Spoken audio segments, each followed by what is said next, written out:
दोस्तों, मैं शावेज़ खान एक बार फिर लेकर आया हूं आप सबके लिए रेट्रो शावेज़ के यादों के रूहानी किस्से। आज हम बात करेंगे एक ऐसी सिंगर के एक ऐसे सुपर डुपर हिट गाने की जो कि टूटे दिलों की आवाज़ बन गया था और ये गीत अमर हो गया है। ये गीत हर इंसान के दिल को छू रहा था। ये गीत गाया था एक बंजारन ने, जो कि लोक गीत गाने में माहिर थीं। इनका जन्म हुआ था राजस्थान के बीकानेर में साल 1947 में। इनका नाम था रेशमा। बंजारों के परिवार में इनका जन्म हुआ। उसके बाद साल 1947 में जब भारत और पाक का बंटवारा हुआ, तब रेशमा कुछ महीनों की थी और तब उनका पूरा परिवार चला गया पाकिस्तान में। रेशमा पाकिस्तान में रहने लगी, वहाँ पर पली बड़ी। उनका गाने का शौक़ भी परवान चढ़ता रहा और महज 8 साल की उम्र में वो वहाँ के पाकिस्तान के मज़ारों पर अक्सर गाया करती थीं। उन्होंने गाने की कोई शिक्षा भी नहीं ली और वो ज़्यादा पढ़ी लिखी भी नहीं थी। उन्होंने किसी तरह की कोई पढ़ाई भी नहीं की थी। वो ठेठ पंजाबी बोला करती थीं। वो बंजारों के एक बड़े कबीले से थी। उस कबीले में ऊँटों को बेचा और ख़रीदा जाया करता था। एक बार रेशमा जब किसी मज़ार पर गा रही थी, तब उनको किसी ने देख लिया और तब रेशमा को ऑफ़र दिया पाकिस्तान रेडियो में गाने के लिए। उसके बाद रेशमा ने पाकिस्तान रेडियो में गीत गाना शुरू कर दिया और साल 1960 में उनको पहली बार टीवी पर देखा गया। रेशमा एक बहुत बड़ी हिट कामयाब सिंगर बन चुकी थी। उनके कुछ हिट गीतों की बात करें तो वो ये रहे। दमादम मस्त कलंदर, हायो रब्बा नैयो लगदा दिल मेरा, सुन चरखे दी मिट्टी मिट्टी, लाल मेरी पति रखियो भला झूलेला। और एक और गाना था अखियां नू रहन दे अखियां दे कोल।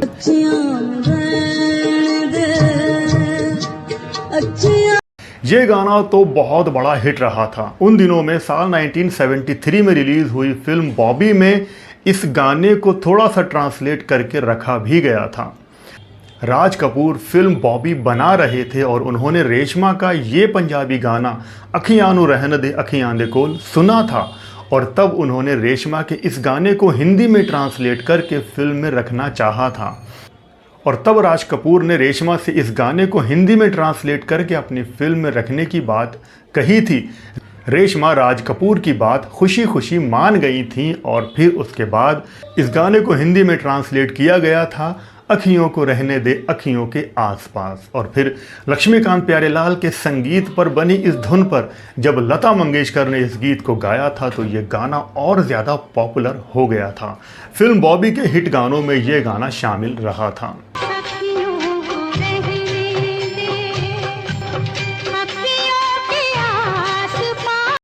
अच्छा, उन दिनों में सिंगर रेशमा उस वक्त की प्रधानमंत्री इंदिरा गांधी से बहुत इम्प्रेस थीं। वो उनको अपना आदर्श मानती थीं और इंदिरा गांधी से मिलना चाहती थीं। ये बात राज कपूर को भी पता लगी। तब राज कपूर जी ने रेशमा को ये ऑफ़र दिया कि वो बदले में इंदिरा गांधी से उनको मिलवा देंगे, क्योंकि उन्होंने राज कपूर को अपना गाना दिया था। तब राज कपूर साहब ने रेशमा को इंदिरा गांधी से मिलवा दिया। रेशमा जब इंदिरा गांधी से मिली तो उनकी खुशी का ठिकाना नहीं था कि वो अपने आइडियल, अपने आदर्श से मिल रही हैं और ये उनकी ज़िंदगी का सबसे बड़ा दिन था।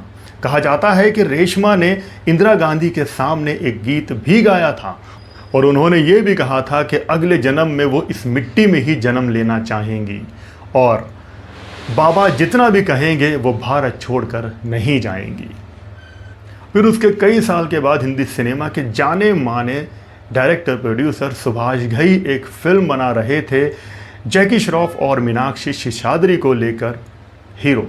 इस फिल्म में संगीत दे रहे थे म्यूज़िक डायरेक्टर लक्ष्मीकांत प्यारेलाल। इस फिल्म के गाने लिख रहे थे आनंद बख्शी। आनंद बख्शी जी ने इसमें एक और बेहतरीन गीत लिखा था, लंबी जुदाई 4 दिनों दा खेल हो रब्बा बड़ी लंबी जुदाई। लंबी जुदाई 4। सुभाष घई भी रेशमा की आवाज़ को काफ़ी पसंद करते थे क्योंकि उनकी एक बुलंद और बड़ी एक कड़कदार आवाज़ थी और तब सुभाष घई इस गाने को रेशमा से गवाना चाहते थे। सुभाष घई ने रेशमा को इनविटेशन भेजा कि वो अपनी इस फिल्म में ये गीत गाएं। रेशमा ने ये ऑफ़र खुशी खुशी स्वीकार कर लिया और भारत आकर इस गाने की प्रैक्टिस में जुट गई। इस गाने से जुड़ी खास बात यह भी है कि जब रेशमा मुंबई आई थी तब वो दिलीप कुमार के घर में ठहरी थी और दिलीप साहब के कहने पर ही उन्होंने इस गाने को रिकॉर्ड भी किया था। लेकिन रेशमा इस गाने को स्टूडियो में रिकॉर्ड नहीं करना चाहती थी और तब दिलीप कुमार ने अपने ही घर में रिकॉर्डिंग का सारा इंतजाम किया था और सारे म्यूजिशियन को अपने घर में बुलाया था और वहीं पर रेशमा ने इस गाने को रिकॉर्ड किया था। उसी रिकॉर्डिंग को फिल्म में यूज किया गया है। और आनंद बख्शी के लिखे हुए शानदार बोलों पर जब रेशमा ने अपनी दमदार खुली हुई कड़क आवाज़ में ये गीत गाया, लंबी जुदाई 4 दिनों दा खेलो रब्बा, तो ये गीत सबको बहुत ज़्यादा पसंद आ गया था। सब वाह वाह कह उठे थे। 4 दिनों दा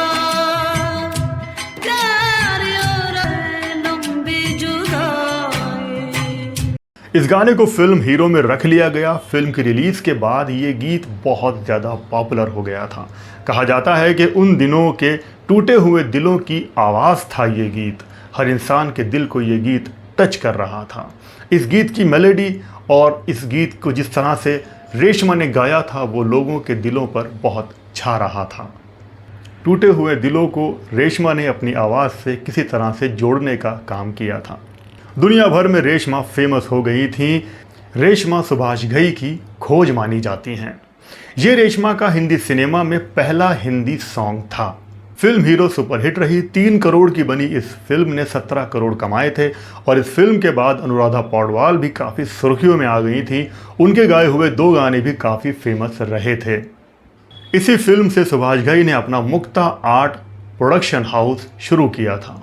फिल्म हीरो के सभी गाने सुपरहिट रहे थे। सुरेश वाडकर, मनहर उदास, लता मंगेशकर, रेशमा सभी ने इस फिल्म में अच्छे गीत गाए थे। बात अगर फिर रेशमा की करें तो उन्होंने अपनी ज़िंदगी में जितने भी पैसे कमाए वो अपने परिवार की परवरिश में लगा दिए। रेशमा के गले में कुछ तकलीफ सी रहने लगी थी और तब डॉक्टर ने उनको बताया कि उनको गले का कैंसर हो गया है। दुख की बात यह है कि रेशमा के पास इलाज कराने के पैसे तक नहीं थे। उन्होंने सारा पैसा अपने परिवार पर खर्च कर दिया था।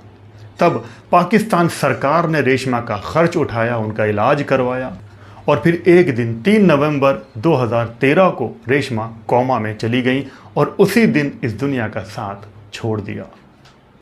रेशमा ने शादी की थी नमक मुश्ताक से। उनके बच्चे थे खदीजा रेशमा और उमेर रेशमा। तो आज ये इन्फॉर्मेशन आपको कैसी लगी कमेंट करके ज़रूर बताना। फिल्म हीरो और रेशमा का गाया हुआ आपको कौन सा गीत पसंद है ये भी कमेंट करके ज़रूर बताना। वीडियो पसंद आया हो तो लाइक कर देना, चैनल पर नए हो तो सब्सक्राइब कर लेना। आप लोग अपना बहुत बहुत ख्याल रखें और देखते रहें रेट्रो शावेज।